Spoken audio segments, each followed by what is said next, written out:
Привет, друзья! Сейчас главные новости Европы. Сегодня в Германии мы с вами знаем, что соцвыплаты вроде бы есть, например, разные пособия, помощь, поддержка, но цены ушли вперед и суммы социальной помощи остались почти на том же уровне. В итоге на такую помощь становится все труднее покрывать базовые расходы. Фридрих Мерц заявляет о необходимости порядка в бюджете, а люди в это время считают, хватит ли им до конца месяца. Почему так происходит, разберу прямо сейчас. И это еще не все. В Германии женщины выходят на пенсию и получают, как ни странно, заметно меньше мужчин, даже если всю жизнь работали. И такой разрыв не исчисляется и тянется годами. Мы слышим выступления, где Урсула фон дер Ляйен говорит о социальной защите в Европейском Союзе. Но почему-то реальные пенсии сегодня показывают другое. Здравствуйте, обо всех этих последних событиях Европы коротко расскажу буквально за несколько минут.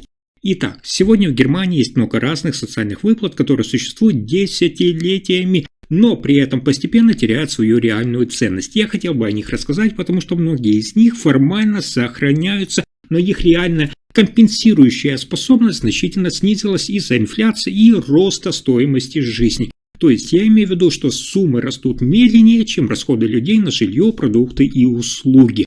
Хочу сразу напомнить вам, что немецкая социальная система формировалась еще в послевоенное десятилетие. Тогда государственные выплаты действительно покрывали значительную часть базовых расходов. Например, детское пособие Kindergeld было введено для поддержки семей. В те годы его хватало на существенную часть расходов на ребенка. Но сегодня в Германии ситуация совершенно изменилась, хотя номинально сумма увеличилась, реальные расходы на питание, одежду и образование все-таки росли быстрее. Давайте начну с примера. 36-летняя Эмилия из Берлина воспитывает двоих детей и получает Kindergeld. Она говорит, что этих денег сегодня хватает только на часть расходов на школьные принадлежности и одежду. Основная нагрузка ложится именно на семейный бюджет, потому что цены выросли значительно быстрее, чем эти социальные выплаты в Германии. Есть еще одно социальное пособие, это пособие по безработице Bürgergeld. Оно предназначено для покрытия базовых расходов на жизнь. Но если мы с вами посмотрим сейчас на реальные расходы, нам сразу станет ясно, что рост арендной платы и коммунальные услуги существенно снижают реальную ценность этой помощи. Например, 49-летний Матео из Гамбурга потерял работу и получает государственную помощь. Он говорит, что после оплаты жилья и коммунальных услуг остается значительно меньше средств, чем несколько лет назад. И это еще не все. Давайте посмотрим на выплаты нашим любимым студентам, известные как BAföG. Напомню, что эти социальные выплаты существуют для поддержки тех, кто учится, чтобы они могли получить образование независимо от дохода семьи. Но обратно же не могу скрыть своих эмоций. Расходы на жилье, особенно в крупных городах, таких как Берлин, Мюнхен, Гамбург, Кёльн, выросли настолько, что даже с учетом этой помощи студентам часто приходится работать дополнительно после учебы. Вот пример. 23-летний Лиам из Штутгарта получает социальную помощь BAföG и учится в университете. Он работает по вечерам, потому что выплаты недостаточно для покрытия аренды комнаты и повседневных расходов. То есть вы видите опять, что государственная поддержка остается, но ее уже недостаточно для полного покрытия затрат, как раньше. Если мы с вами продолжим и посмотрим на пенсионную систему, здесь ситуация с пенсией в Германии аналогична. Государственная пенсия увеличивается, но расходы пенсионеров растут еще быстрее. Я думаю, многие из вас со мной согласятся, возможно, у вас есть и свои жизненные примеры, а я приведу тоже пример. 58-летняя Элла из Лейпцига получает социальную помощь после болезни. Она отмечает, что этих выплат вообще не хватает, так как реальная финансовая ситуация остается напряженной. А я вам скажу так, те из вас, кто, как я, помнят 1970-1980-е годы, знают, что государственные выплаты тогда играли большую роль в покрытии расходов немецких домохозяйств. Тогда стоимость жилья и услуг была ниже относительно зарплаты этих же социальных пособий, но сейчас сама структура расходов изменилась. В первую очередь это связано с демографией и экономикой. Население Германии стареет, количество получателей социальных выплат, соответственно, увеличивается, а государственный бюджет под ударом растущих расходов. Канцлер Германии Фридрих Мерц на прошлой неделе заявил о необходимости взвешенно подходить к важным новым реформам и не наделать спешных шагов. То есть должен быть тот баланс между социальной поддержкой и устойчивостью бюджета Германии. В то же время глава Еврокомиссии Урсула фон дер Ляйен поддерживает те меры по укреплению экономической стабильности, которые могли бы продолжать финансировать социальные программы.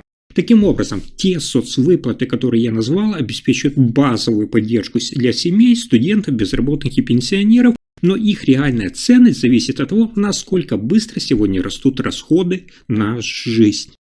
Следующая новость одна из самых важных. Сейчас в Германии обсуждают повышение возраста выхода на пенсию, вы знаете, до 70 лет. Но я говорю о другом. Чуть углублюсь и хочу сегодня оценить, как пенсия в Германии будет выглядеть у женщин. Недавно вам приводил статистику, что сейчас разрыв в пенсионных выплатах между мужчинами и женщинами остается одним из самых больших среди развитых стран Европы. По официальным данным, женщины в Германии получают в среднем примерно на 30% меньше государственной пенсии, чем мужчины. Это означает, что при одинаковом возрасте выхода на пенсию их ежемесячный доход оказывается существенно ниже. Мы с вами можем это объяснить, так как многие женщины работают неполный рабочий день, делают перерыв в карьере из-за рождения детей или ухода за родственниками, а в немецкой системе пенсия в Германии напрямую зависит от количества лет работы и уровня вашего заработка. Чем меньше взносы в пенсионную систему, тем ниже, соответственно, итоговая выплата. Пример. 63-летняя Мария из Дортмунда более 20 лет работала продавцом, но после рождения второго ребенка перешла на частичную занятость. В итоге ее расчетная пенсия сейчас составляет около 980 евро в месяц. Ее муж, который работал полный рабочий день на производстве, получает почти 1600 евро в месяц. Разница, видите, более 600 евро ежемесячно довольно-таки существенная. За каждый год работы человек получает определенное количество баллов, и затем они переводятся в денежную выплату, то есть в реальные евро. Если человек работает меньше и получает меньшую зарплату, соответственно, количество баллов снижается и пенсия оказывается ниже.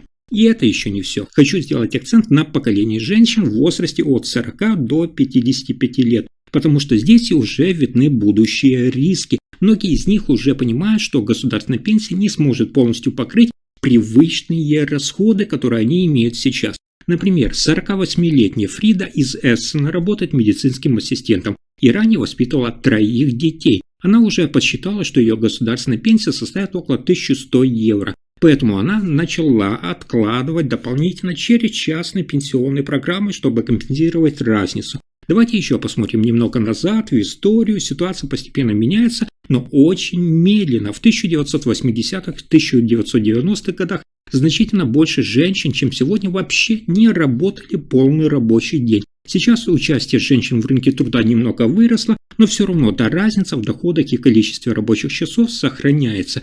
Это означает, что эффект низких пенсионных выплат будет сохраняться еще десятилетиями. Таким образом, нам с вами понятно, что демография сегодня играет ключевую роль. Германия стареет, продолжительность жизни увеличивается, а нагрузка на пенсионную систему, наоборот, растет. Это означает, что все ваши личные накопления и стабильная занятость сегодня будут важным фактором достойной жизни на пенсии. На этом пока все. Спасибо за просмотр.